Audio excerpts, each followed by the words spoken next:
Welcome to Chachanomics and Money Talks. We are going to focus on the trap and shame of debt. Somebody said that modern day slaves are not people who are in chains, but people who are enslaved by debts. We are going to focus on 3 critical questions concerning the trap and shame of debts. 1. What does it mean to be trapped by debts? 2. How do people become trapped by debts? Why do people get trapped by debt? 3. How can we overcome the trap of debt?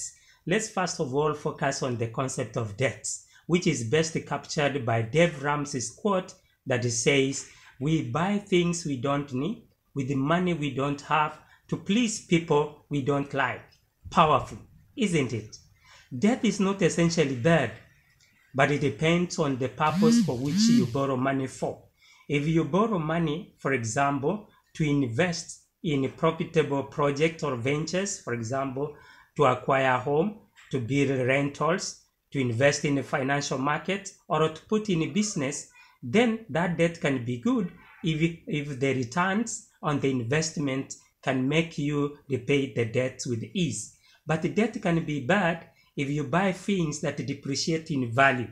For example, you buy expensive household items, personal accessories, you buy a car you don't need, and other items, and yet you don't have a way of repaying the debts. How do you then get trapped in debt? For example, you borrow from A, and within a short while you borrow from B, then you go to C. And when loan A is due, you turn to another lender, for example, lender D, to pay A, whereas lender B and C have not been paid. So you get trapped. You are in a chain, a vicious circle of debts because the debts cannot pay themselves. So in this case, why do people get trapped by debts?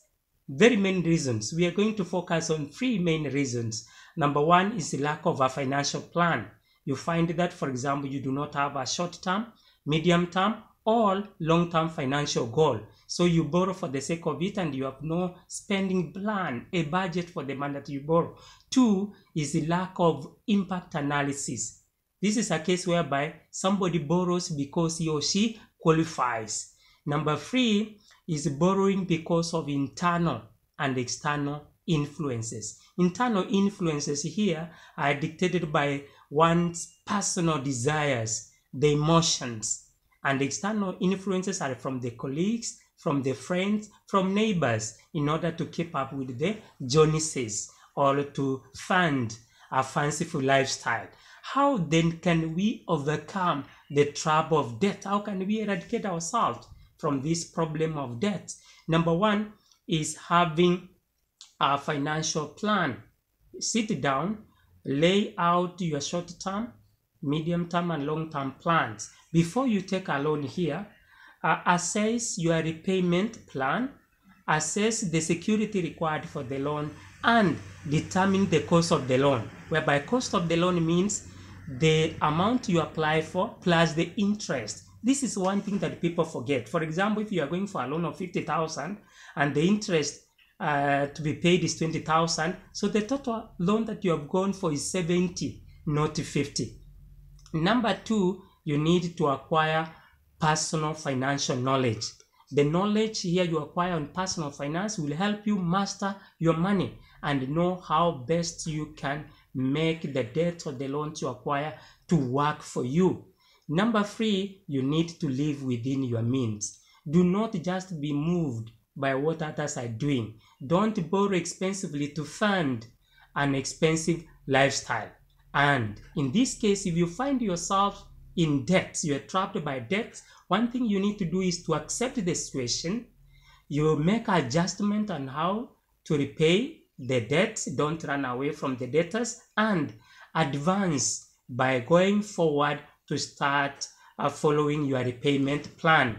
Dear viewer, remember the easy to get digital loans that are well packaged and sold by digital money lenders or Shylocks are a way to trap you in debts.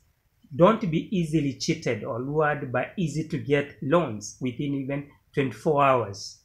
So dear viewer, Can you remember the loans that you have acquired recently? And would you categorize those loans as being good or bad debts? Stay tuned to Chachanomics Money Talks as I unveil my first book on personal financial management. Warm regards. Thank you.